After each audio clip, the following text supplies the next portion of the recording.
Aloha. Welcome to the Walking in Aloha, Let's Talk Story podcast. We're so glad to have you here. Et como mai. Now here's our podcast host and award-winning author, Michelle. Aloha, everyone. Welcome to the Walking in Aloha, Let's Talk Story podcast. Today, we're joined by Felicia S. Collins. I know I looked it up and there's another Felicia Collins, so I'm glad you dropped that S in there. Also known as Coach B, the Worth Activator. She's a mompreneur, combat Army veteran, author of Bloom by Spirit, Daily Seeds for Women of Worth, and the visionary behind Daily Global Women of Worth, a movement creating safe spaces where women can heal, rebuild, and rediscover their worth. With over 15 years of leadership experience, wow, that's a long time, Felicia brings both strength and heart to every conversation. As Romans 8:37 says, we are more than conquerors through him who loves us. And Felicia lives that truth. Let's welcome Coach Fee, the Worth Activator. Welcome. Thank you for being here. Thank you for How are having you me today? today. I'm doing great. Great. Thank you for having me. Awesome. I'm so glad to have you. 15 years. That's a long time. Tell us a little bit about yourself. Yeah. So I joined the military at a very young age. I was 17. I was not really sure where my journey would take me, but I decided, you know what? I don't think I'm ready for college right now. So I'm going to go to the military. I know I can go there. They'll pay for my college and I'll be able to still help, my family. So I decided to take that leap. I will tell you, my mom was not very happy at such a young age. But I began my journey then, and I've traveled, been to Hawaii, which was my second duty station. So that was great for Nice. me. I had my two daughters there, Ayana and Leanna. It was a great experience. I love the culture, love the people. And I also did my deployments there as well. 4 deployments, great experience. And from there, I came back to the States in Texas. And I found myself about maybe 11 years in, and I'm like, you know what? Not sure if this is still for me. Had some good times, some not so good times. And the memories, it's like yesterday. When you leave, you don't leave the memories, they follow you. But it was an overall great experience. And that brought me into civilian life, working with the government as well, continuously. It's like it was a never ending thing for me. So those 15 years were put in a lot of work and, it came to a conclusion back in 2020.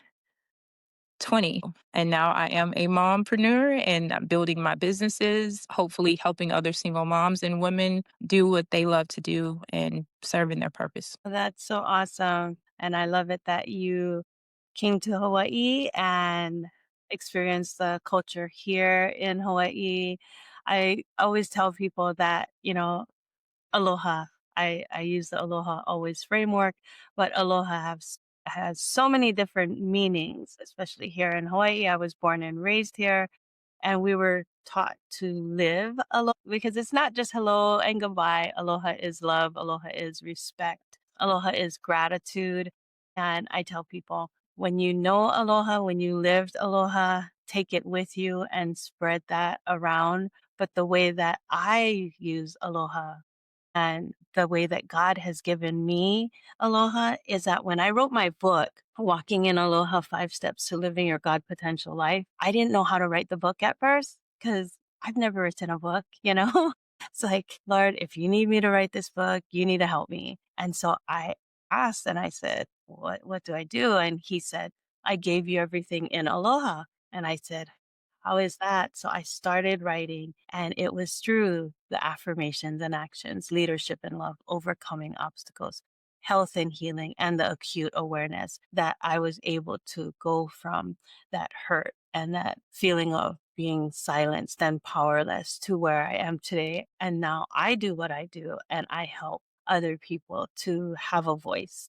And that's why I bring people on my podcast and share their stories. And so I would love to go through the Aloha Always framework with you. And I just find that no matter where people are in the world, they walk in aloha the same. And that's one thing that I love because, like I said, once you know aloha, you walk through it without even knowing. I've interviewed people all over the world. I mean, literally all over the world. I spoke to people in Saudi Arabia, in Australia, in Spain, and I always wondered, Lord, how do you expect me to reach You're the reaching. masses, right? You're How do reaching. you expect me to reach the masses? One person on a little island in the middle of the Pacific Ocean.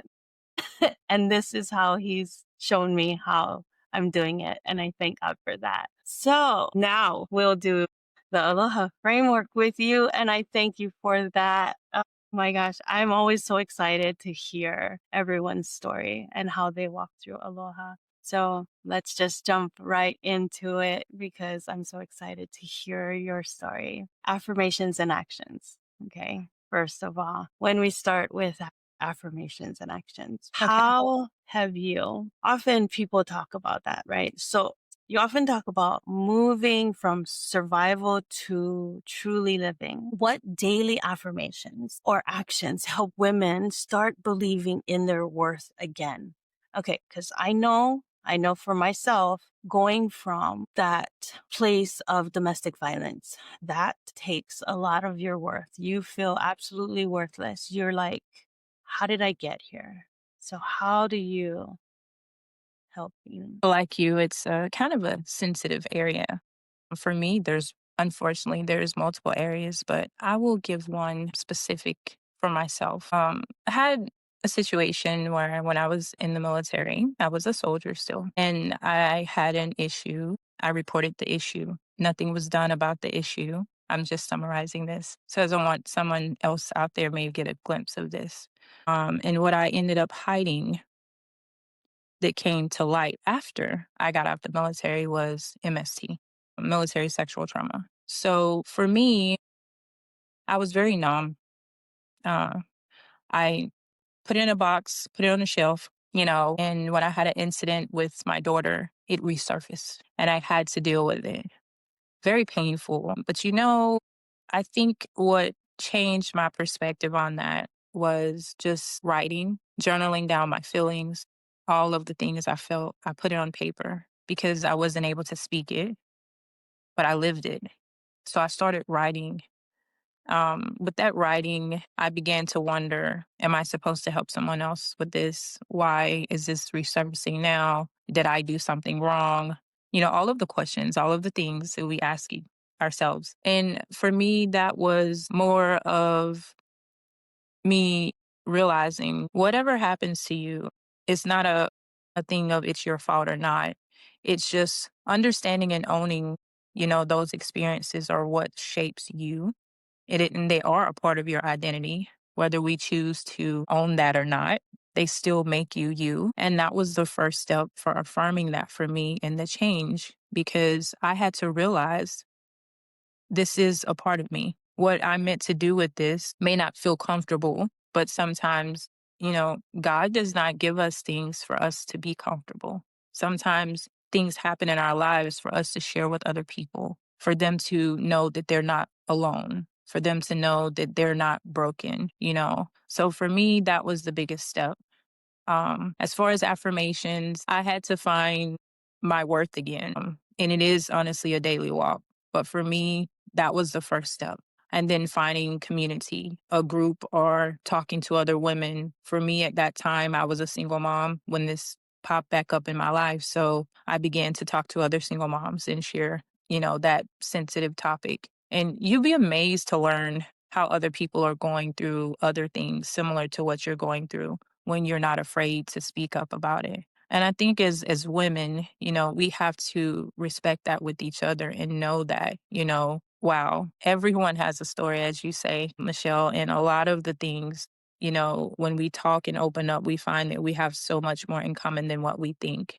I think honestly, we try to be this strong person, this strong woman, and we try to hold ourselves to some higher standard And I think the world has made it that way for us in some ways, whether you're married, have kids, or, you're a mom or an empty nester and you've held that. You held the title. And we hold ourselves to this standard that we have to do, know, be all of the things. That is not true. We have to take care of ourselves. We have to learn to nurture ourselves first. And honestly, it is speaking identity over ourselves, and not the task, not the things. Those are just extra, but who we are. We have to know that we have our own personal worth and own personal purpose outside of all those titles. I would say that I am not lost. Um, I am what I'm becoming. And I shared this briefly in my Worth Activation method, which the first tool is called the mirror tool. For me, it's just realizing the starting point is for awareness and truth, where you're realizing, yes, these are the things that I've experienced. Yes, they are a part of me, but they are not a reflection of who I am. And it's what I am becoming. So, daily worth work is not perfection. It's a progression with grace, giving yourself grace. That is so good, so powerful. Like you said, to speak up and to speak out and know that there's other people that will listen because, I know that for me, having that where someone is telling you that no one will listen, no one is going to want to hear what you have to say, no one's going to believe you. And that's where your self-worth is lost because you're like, yeah, who's going to believe me? Who's going to want to hear me? But to have that and to be empowered by that and being like, you know what? There is people who are going to listen. There are people who want to hear me and my words, my worth is important. So in Proverbs 18:21, it says the tongue has the power of life and death. How do you personally, I know you spoke about it a bit, but how do you speak life over yourself? Because I know as a coach, I know we all go through it. As a coach, it is hard. We've already gone through our stuff and we've healed, but it's giving it away now. It's giving it away to other people and you need to continuously pour back into yourself. How do you speak life back into yourself and over yourself? Well, daily for myself, I honestly feel that every day I am growing as a woman, and in order for me to come fully myself as myself, honestly, I still myself have a coach. I have my own Yeah. coach. I have someone to pour back into me. And I actually also have a therapist. I go to therapy still once a month. So for me, that's the first in realizing that I still have to take care of me.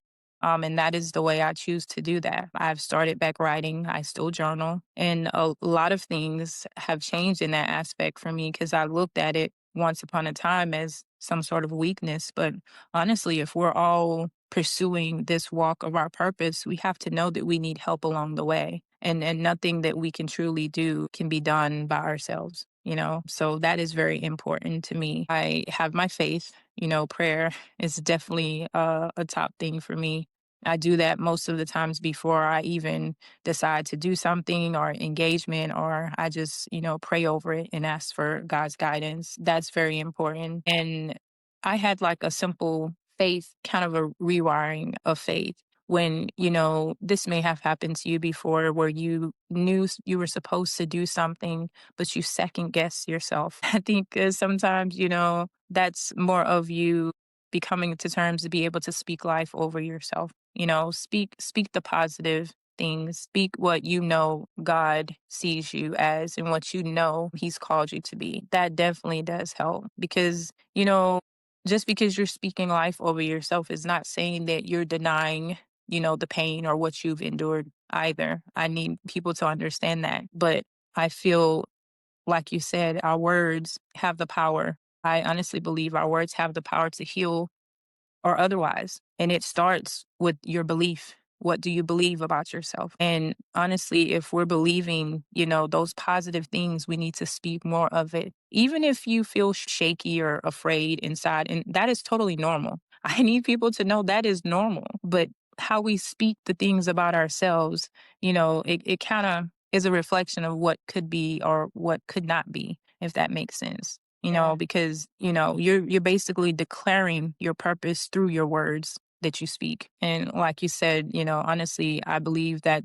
the tongue activates the truth God already placed in us. Basically, that's what we're doing. We're activating the truth that God has already placed in us when we speak life over ourselves. I love that. Activating the truth. Hmm. I had another guest on, and it is what we say, right? How we speak it. And so we need to be able to speak the truth and speak life. So that is so good. Absolutely. So the L in Aloha is leadership and love. So you've led in the army and now in your community. How does leadership look different when it's rooted in worth and service instead of just a position or rank?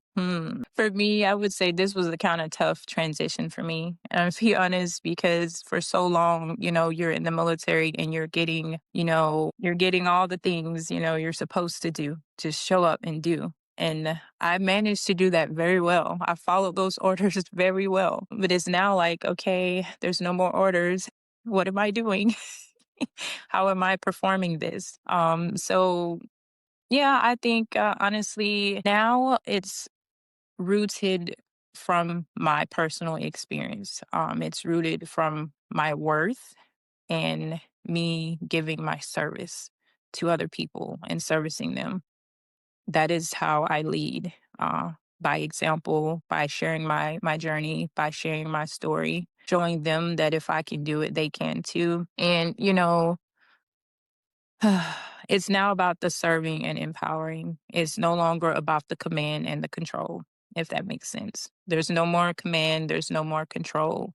I'm leading with grace, and that's different because, when you're trying to control, you can't lead Hmm. with grace. You Yes. cannot.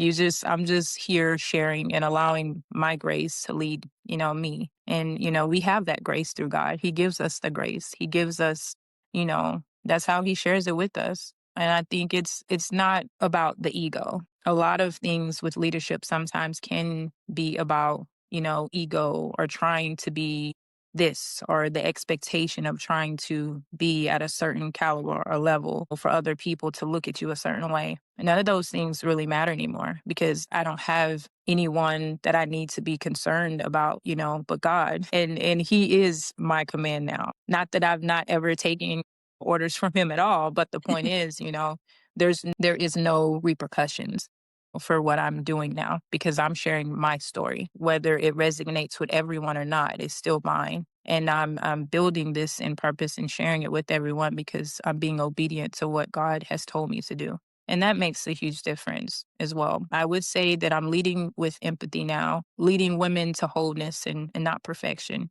letting them know that it's something that happens over time. No one is looking for perfection, not in this, not in what I'm doing. I'm not perfect. I'm still a woman, still learning each day as well. It's kind of like as Jesus, washing the disciples' feet, being there and showing others, how you lead and you being able to do it before you're asking someone else to do something. For me, that true leadership is lowering ourselves to lift others. Right. That is so good, because that is the truth. We need to lead by example, and lead in love. Because when I was going through, excuse me, let me take a drink. When I was going through what I was going through, I had to actually tell myself that I needed to lead myself out of what I was going through. I had to love myself enough to lead myself out of that because a lot of times we are looking at what other people are expecting of us, Perception. what needs to be seen, what and when you are leading as a coach, as a entrepreneur, as now your own, like you said, you don't have someone telling you, you don't have the orders. So where does your orders come from? It comes from, like, for me, for you, it comes from God, and we know where we are right now and who we serve. So we're like, okay, Lord, what do we need to do? We need to serve other people. And how do we lead? We lead by example. We lead by who we are and what God has brought us through. And so, like you said, when Jesus washed the feet of his disciples, what was he doing? He was leading by example. He was showing them he is not just the master, but he is the servant.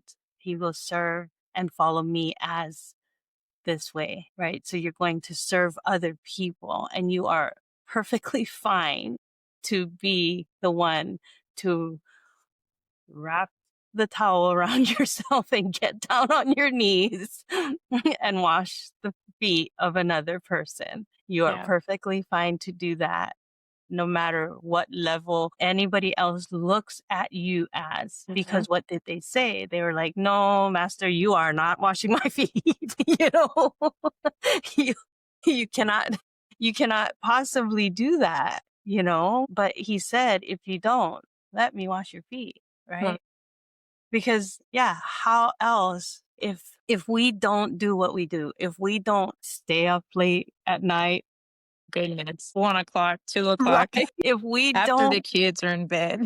exactly, right? If we don't do what we do that other people don't see, if we don't give of ourselves that other people don't see, if we don't lead the way that we lead and only God knows of, how would we ever do the things we do? How would we stand and be the people we are like right now?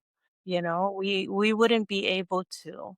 And so it is a powerful place that you stand in as the Worth Activator, because you are doing this for the multitude of women that come after you. So that's why it's such an empowering place for you to be. And I know, and I say it all the time, is that when we do what we do, we give permission for other people to do the same. Yeah. So, and That's as true. Jesus showed that when he left, what did they do? They did what Jesus did, and they brought everyone else after, right, to do the same. And as millions, no, I don't know how to say millions of years, but you know what I mean. We are still doing it today. So that's what we do. We lead in love. So Jesus taught us how to love one another. How has learning to receive God's love shaped the way you love and lead others? I know that we just already spoke about that like fully, but I know that, and you have children also, so you have to be able to do that with them too. So how has he shaped? Oh, wow. Yeah. In so many ways. It's kind of like I would pray over time for Lord to give me more patience. I'm just using that as an example. And I still tell me and my friend chat, and I'm like, girl, they are driving me up the wall today. And she's like laughing. She's like, you cannot tell me that God does not have a sense of humor, because we stay praying and asking him for help with different things. And the way he helps us is unfallible. Like, really? You I pray for you to give me more patience, and you give me more. Yeah. And I have to learn the patience in that. I said, hey, I didn't ask for you to teach me patience. I said, give me patience. It's in the learning. It's in the learning. And Yeah. I am very thankful for the way he has showed me these different things. And I've had to actually dive deep to find the means to do it. And that is him showing us love. Whether we want to believe it or not, it's him in those times that he's giving us what we need. It's not what we ask for, but he's giving us what we need, not what we want. Because I know a lot of times we look for these quick fixes and think, oh, yeah, give me that. There's a reason. There's definitely reasons that he gives us the things the way he does. And that is him showing us love, whether we want to believe it or not. God sees. Furthermore, he knows everything about us. He sees all of the things future wise that we cannot see. You do not know what you're walking into. You do not know if he gives you exactly what you asked for in that moment, how that could change the trajectory of your life. So I have learned to take everything as love and just say, you know what? I trust you. I trust you, Lord. I trust that you have another reason for me to have to walk through this season this way. You have a reason for me to have to dig deep to try to love that person who has wronged me. I have to walk and dig deep in whether it's words, in prayer, and praying for those other people, but there's reasons behind it. And you know what? That has come a part of who I am now because as I sit here and I look back over time and all of the things, the decisions I've made, and as a whole collectively, I know that it could have been worse. But God was right beside me the whole time. And it wasn't that he wasn't there.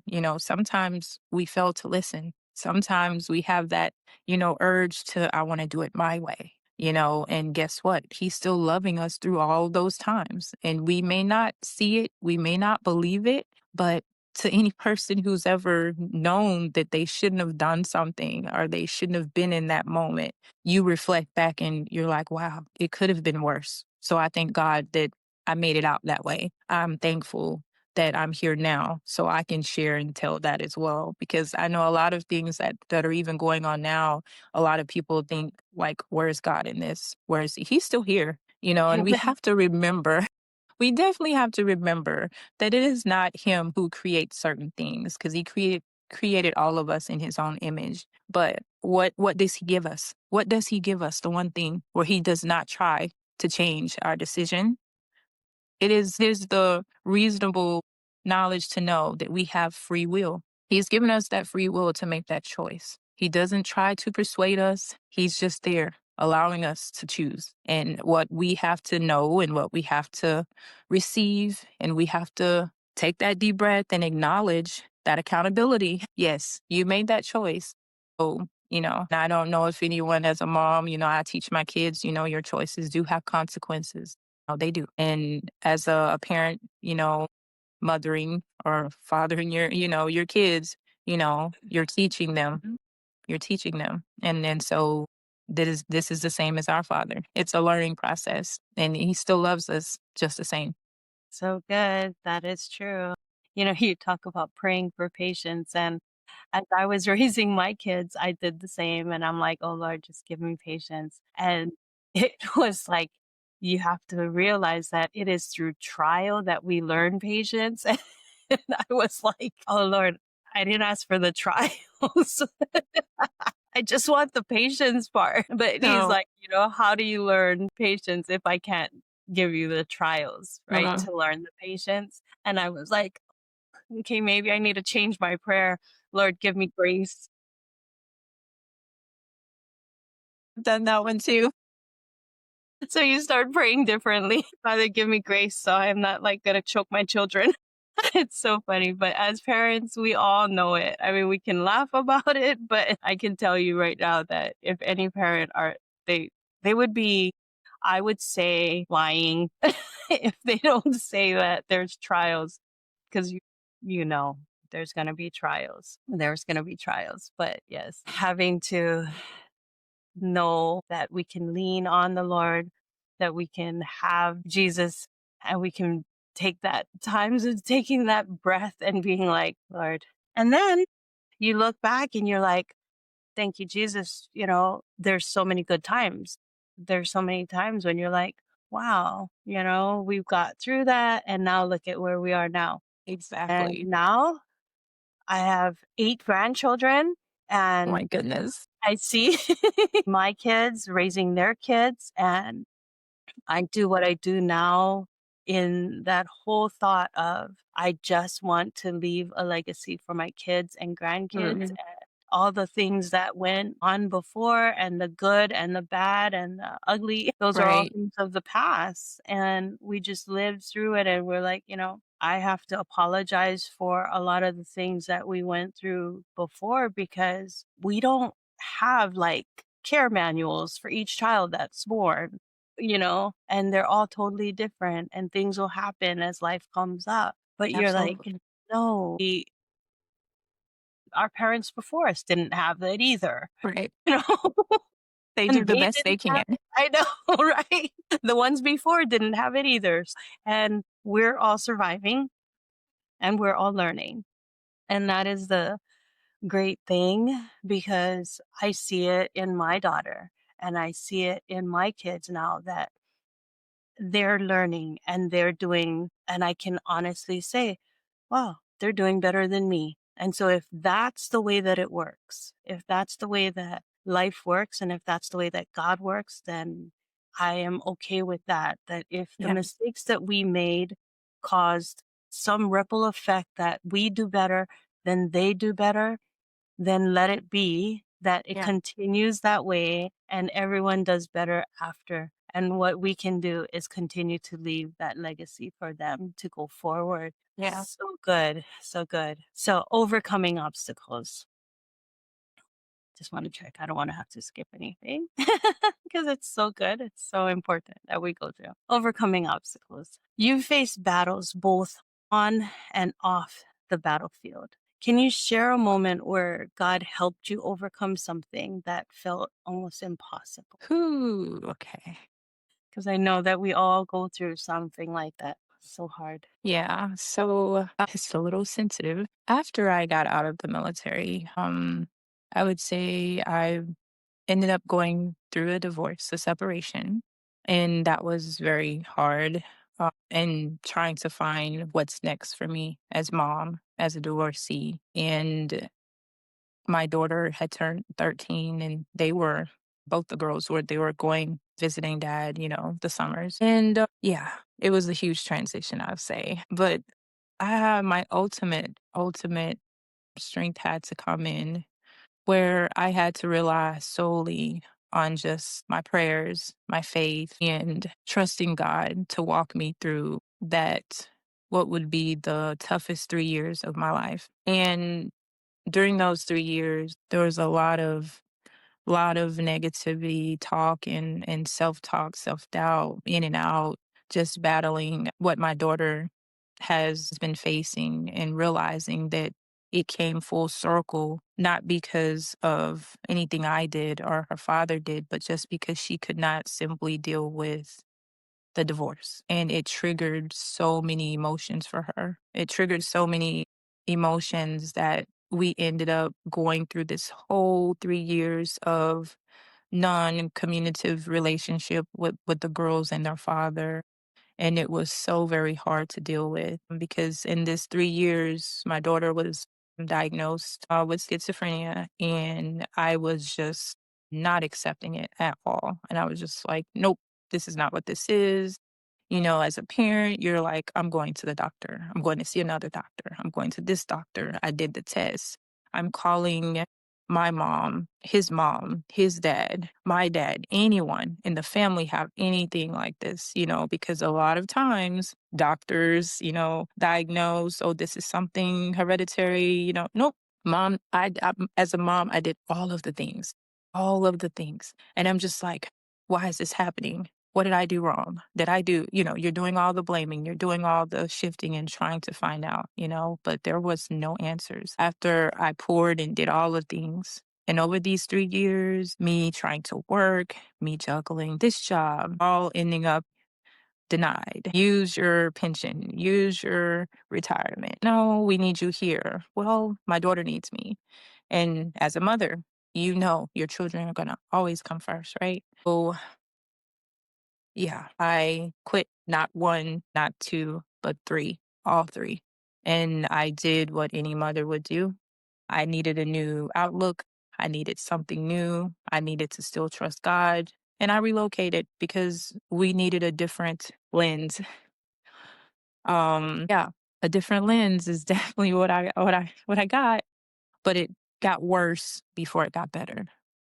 And this was season after season of what felt like, am I in a bad movie? I just kept waking up and seeing the same thing over and over again. And I'm like, okay, God, I can't do this anymore. I'm about to give up. You got to send me some help.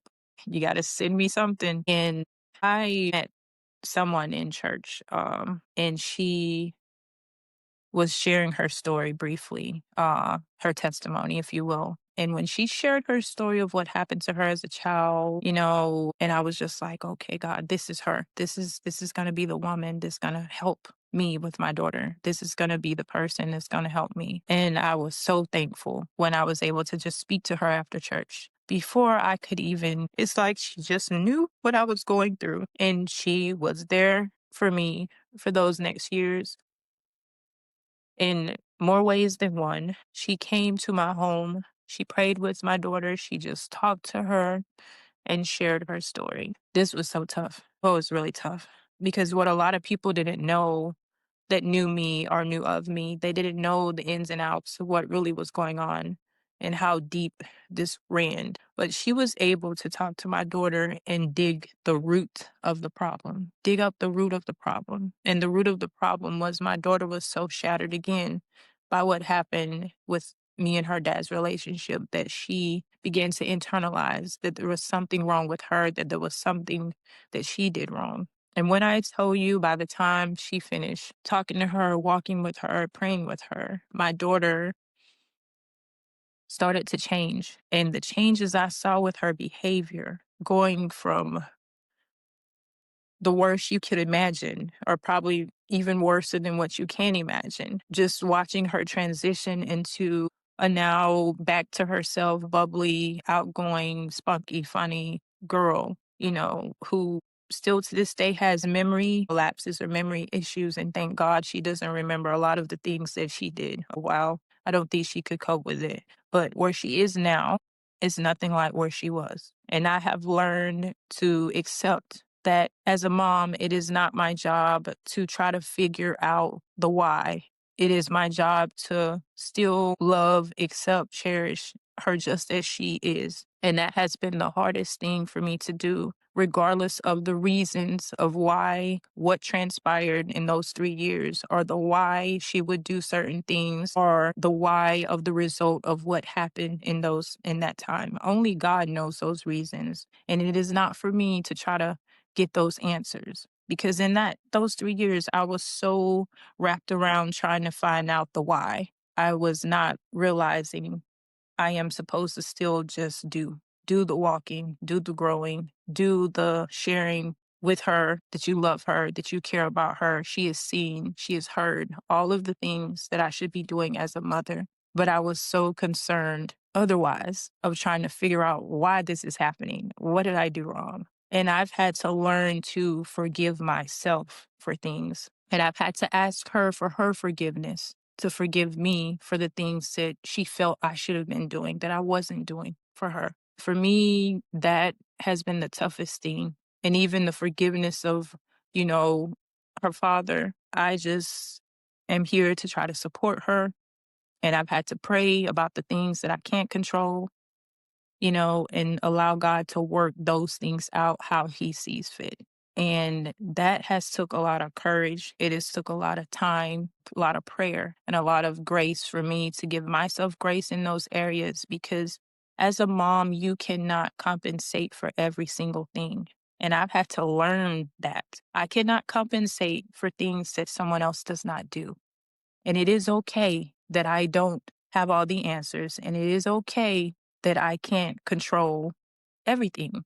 And it's absolutely what we try to do sometimes. And we have to learn to let go. And when I have been able to do that, it has relieved so much more pressure off of me. It took so much off of me as a mom, and realizing that, grace, grace. And my friends have to keep reminding me, Felicia, give yourself grace. Your children are safe. They're healthy. They have a home.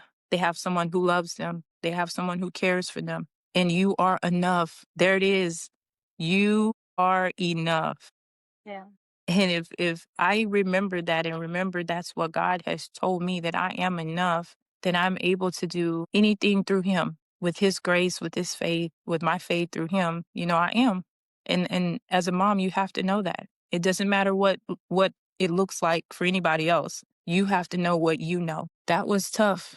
And that, I don't know how the survival skills came, but for me, I feel like it was an internal spiritual strength that I was given, because I call it one of my tools that I use in my worth activation method. It's kind of like the parachute.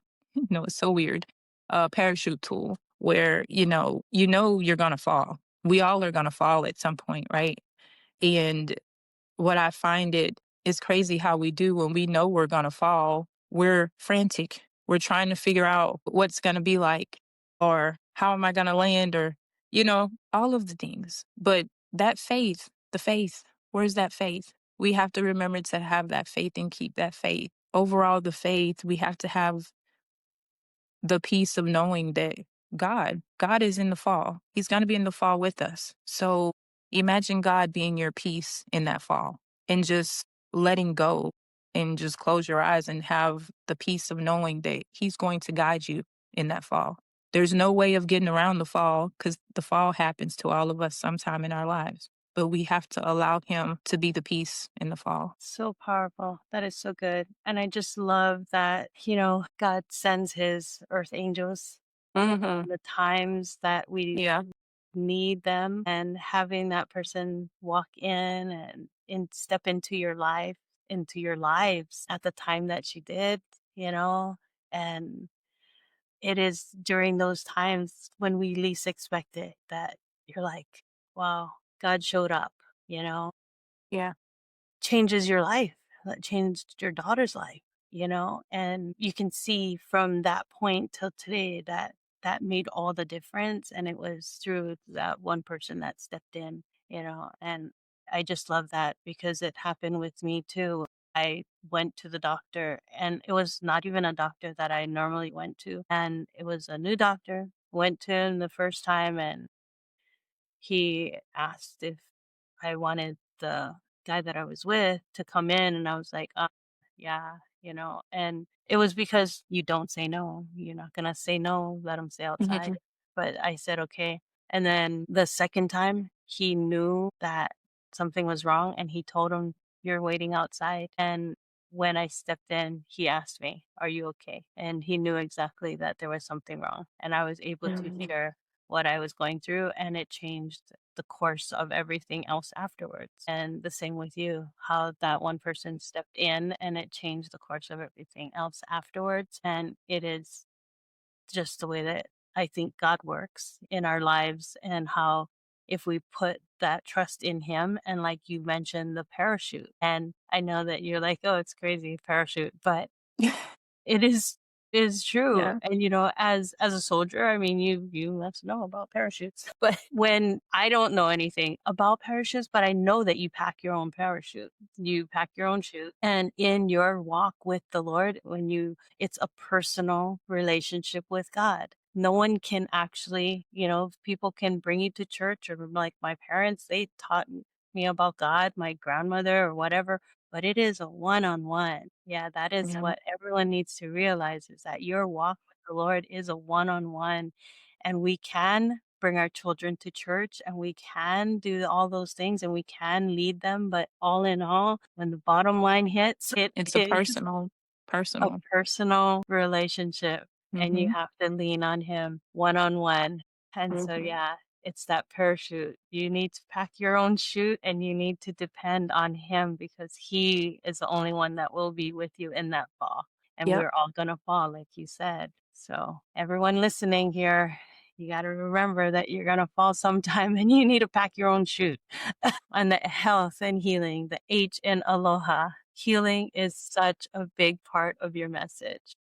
Yeah. How do you help women tend to both their soul and their physical health in this journey? Hmm. Well, I've shared a lot of different things, and I hope that we're not overwhelming anyone in this because it's just so much. It is so much. And I have been praying about trying to choose one story or one focus. And God's just sitting over here laughing at me because there's not really a way that I can choose one because I am all of the things. I'm very unique, and it's probably not a lot of people who have experienced all of the things. So I feel that it is of me to share all of the things. I would say, through, like I was mentioning with the worth activation method, I had someone DM me. I guess they maybe saw something I posted on Facebook, and they're like, "Oh, this is great. I'm curious. How did you come up with this?" And I just kind of chuckled. I'm like, It's a very long story." But to shorten it, you know, I honestly just realized that this is what the name just came about because of me reflecting on the journaling and all of the things that I've wrote that I've endured and the ways that God was shaping me through each event that happened in the time I've been, on this earth. And I realized that what he was doing was walking me through the fruits of the spirit. And that's something probably that a lot of people would have to really like go back and kind of rewatch or something and see that. But he was walking me through the fruits of the spirit. And I kind of use the fruits of the spirit in my activation method to help women to see themselves just as God sees them first. And that's where these tools come in. When I mentioned about the mirror tool, you have the mirror tool, and I talked about the parachute tool. I have the compass tool. So it's five areas that all like bring about, but really they're all grown through the fruits of the spirit. And I felt like in each part of what I was going through that God was walking me through was nurturing each one of those fruits in my life. And that's where my health and healing, began to change with the praying, the journaling, realizing that I am not what I've been through, that I am worthy and seeing myself just as he sees me. So that is a bigger part of the picture. I need women, to see themselves as God sees them through their body, soul, and spirit, because they're all connected. So that's very important. And that's the start of their healing journey with the acceptance of realizing that. And that's what I try to coach them on. And I don't do it from a perfect standpoint as long as they're in that season where they're able to accept what they have been through. That's a perfect place for them to be able to be coached into, and then doing their purpose, as they walk with God. So I would say that, yeah, that's about how I can summarize that. That's so good.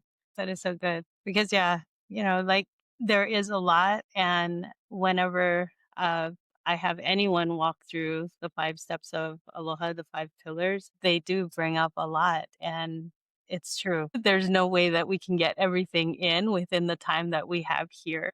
We will share how to connect with you after we're done so people can get connected with you and learn more about you. Was there a season where you personally experienced God's healing in a way that shifted everything in you? I know that you kind of mentioned about that, but was there a season? I would say I mentioned just a season because I've had many seasons Uh huh.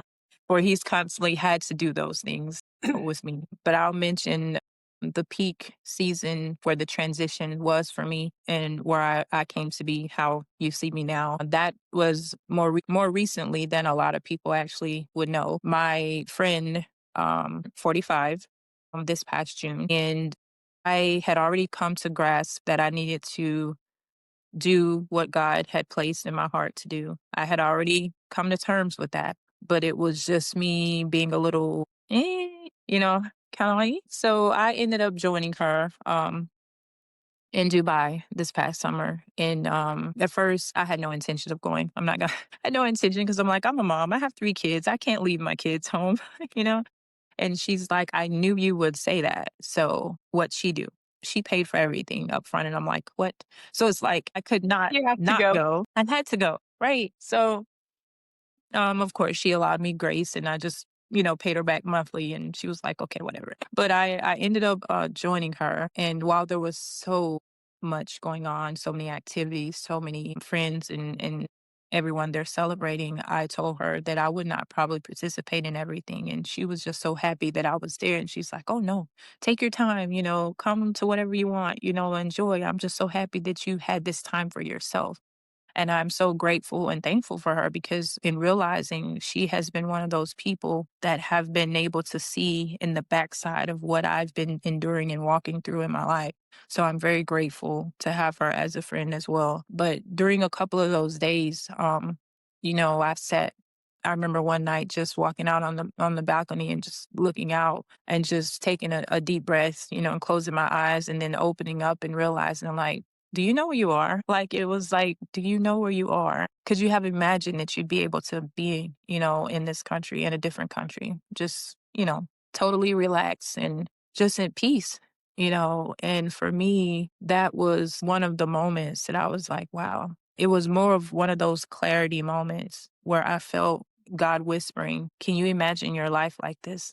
Can you imagine how many women's lives that you could affect for their lives to be this way? And I'm just like, what?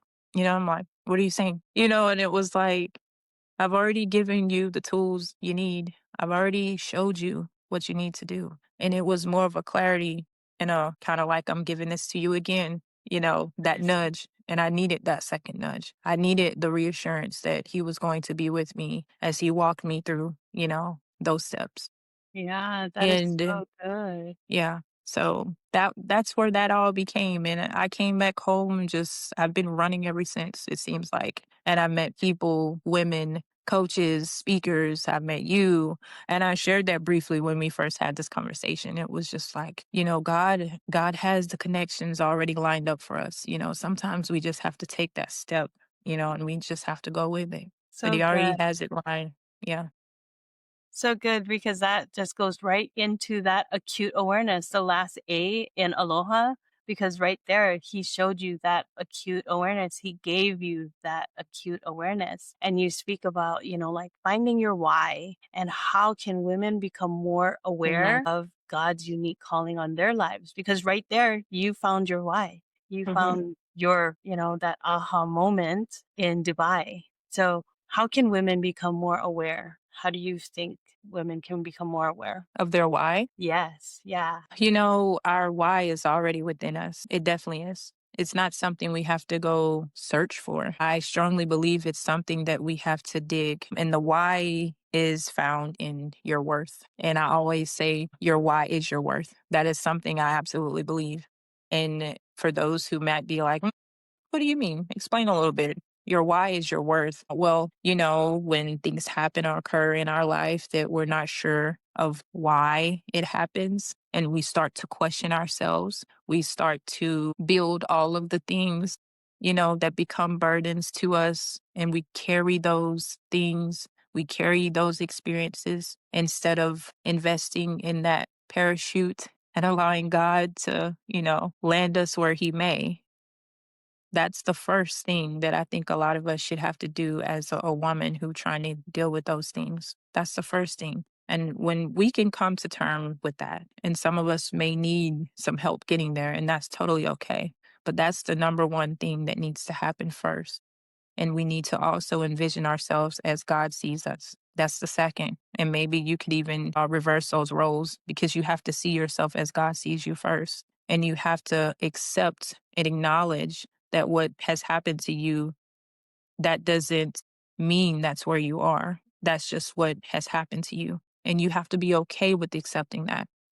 And then you get to the part where you find your why. You have to, kind of like a garden, you have to tend to your garden. You have to tend to if you're giving yourself grace, you have to tend every day through prayer, through journaling, through the things that keep you sane, that keep you flourishing on a daily basis. So the growth is an everyday thing. It's not something that just happens overnight, and that's okay. But in your daily gardening, you're mending the garden, you're watering the garden, you're watering the flowers. What's going to happen over time? They're going to bloom, they're going to bloom. So with that, I'm thinking in my mind, this is how we get to the point to where, at the end, it's a continuous thing. And when you're gardening, you're mending, you're growing, and in that you find your worth, in that you find your purpose. And that's where my purpose evolved from. Me just mending my garden and sharing my story. That is your purpose. I'm here now with the coaching, with the speaking. If I wouldn't have realized that the things that shape us are the things that happen to us, in those things that we look at as such negative things that we feel have to be hidden for us to be successful. We feel like they have to be, covered up. No, just like our worth, you have to dig, you have to let it be known, you have to let it be shown. And it is only through that that you can begin to mend, yourself and to heal. That is just the only way. Because if we don't, that garden can't grow. It get filled with a bunch of weeds but yeah, that's the start. That is so good. That's so true. And I always say in Genesis 50:20, where what it says is that what the enemy meant for evil, God will turn into good. So all of Absolutely. the bad things that happened in our lives, yeah, we didn't want them to happen. We don't want that for anyone, but God will take what the enemy meant for evil and will turn it to good. So that is absolutely powerful what you just said. In Joshua 1:9, it says, strong and courageous, for the Lord your God will be with you wherever you go. For Mhm. someone who's afraid to use their voice, what's one first step of courage you'd encourage her to take today? Because I know for myself, where I was stuck in the silence of domestic violence, there may be someone here today who's looking at us and is like, great, you guys have your voice, but what about me? I would definitely encourage her to, after this, take a moment, about 5-minute moment, and just think of what your life would look like if you did speak up. What would it be like? What would it feel like? And I would challenge them to journal that down. And if they feel like, okay, that's a heavy load, lift it off, I would challenge them to honestly reach out to someone close to them and try to share a little bit about what they've been through or what they've been experiencing. And then sometimes, we can be like, well, they're a little too close to me. I don't think I want them to know these things. Well, I challenge you to find me. Find me on Facebook, Felicia S. Collins, and shoot me a DM. And I have something that I was going to start next month, which is called a 5-day Flourishing with Grace challenge. And it's a 5-day challenge where it kind of opens up to these types of things where if there's women who want to share or want to start and they don't know how to start, Mhm. it's not something that's so public that you have to share with everyone. It's actually more about the journaling and you learning the ways to do this, but just in a small group of me sharing the information and then you doing what I'm sharing. It's not something where you have to, hey, I'm such and such. This is no. So it's still personal in that aspect of it. And it allows you to reflect. And I give you the tools on how you can do that for yourself, even if you're still finding it hard to communicate what's really going on with you to share with anyone right now. But I honestly think it's definitely always a good thing to have that sense of community to feel like you're able to do that. But I do realize there's so many women trying to figure out how to do that, and it's okay that you don't know how. But I encourage you to start at least with your prayer and just journaling and asking yourself, well, what is my why? What is my why? What do you think is your why? Either of the questions you can start by writing down whatever comes to you. Because I guarantee you, whatever comes to you is 9 times out of 10, all the things that you've experienced to lead you right why you're feeling that way. They are all of the things that are going to be built in on your actual why, which is, inevitably going to be a part of what your purpose is. And a lot of people don't, I know some people like, don't believe in the true calling or the purpose. And I'm sorry, I'm just one of those. I strongly believe we all have a purpose within ourselves. And so many of us do not realize what that is. And it's okay that we don't, but a lot of us, we want to know what it is. We go spend our lives 10, 15 years working that job, doing that, being that doctor. I'll use that for an example. You're getting paid the money you want, you're getting all the material things, but there's still something inside of us that's it's not satisfied. And that there's just some things that we can't satisfy with things. And in those things like painting or art, are those things that make you smile, those things that bring you peace. What we fail to realize, some of those simple things is where our worth and our purpose is found. We neglect those things because we think that they're not good enough. But at the end of the day, it doesn't matter. It's what God thinks of us. It's what God sees us, and those ways that are fulfilling to him that brings him back glory is truly what our purposes are.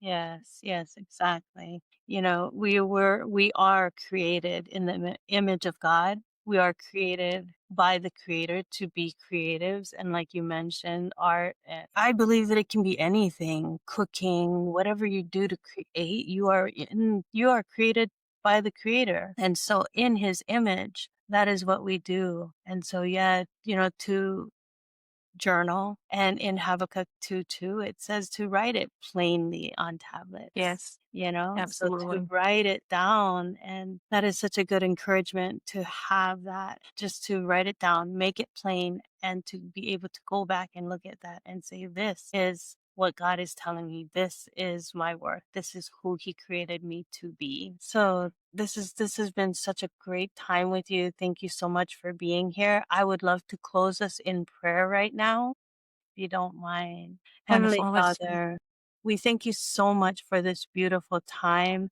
of reflection and revelation.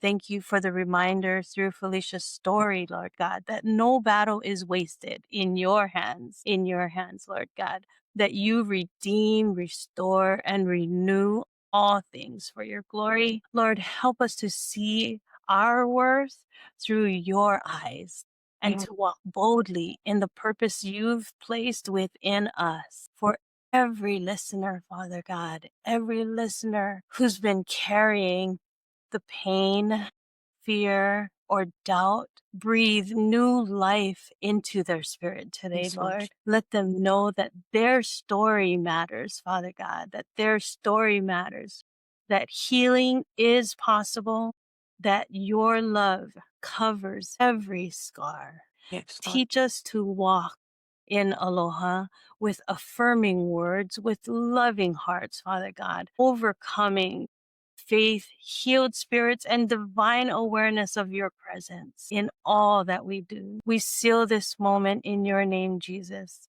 our Redeemer, our healer, Yes, Lord. and our hope. We thank you, Lord God, with all that we are and all that we just lay it at your feet. Yes, Lord. In Jesus' name we Yes, pray. name. Amen. What a Amen.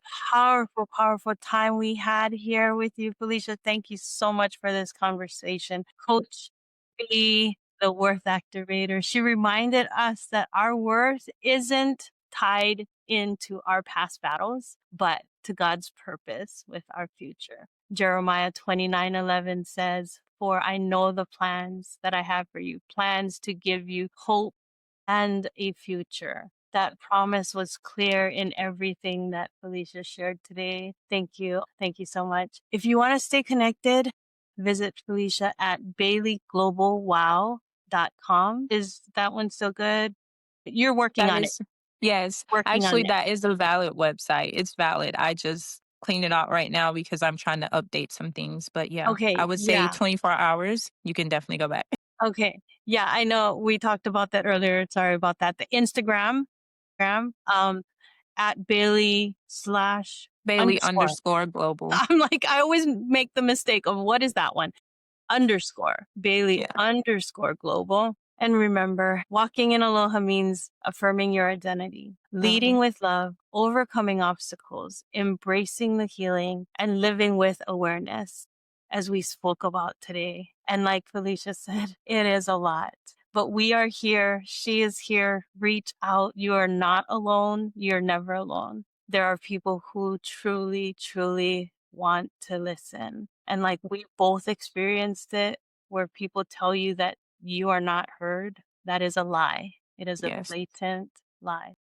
So know for everything that we are here, and we can tell you with all that we got that there are people that want to listen. So until absolutely. next time, everyone, keep blooming where God planted you. Yeah.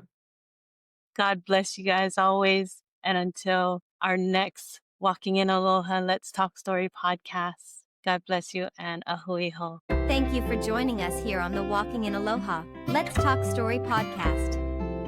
Before leaving, please hit that subscribe button. God's blessings always and ahui ho.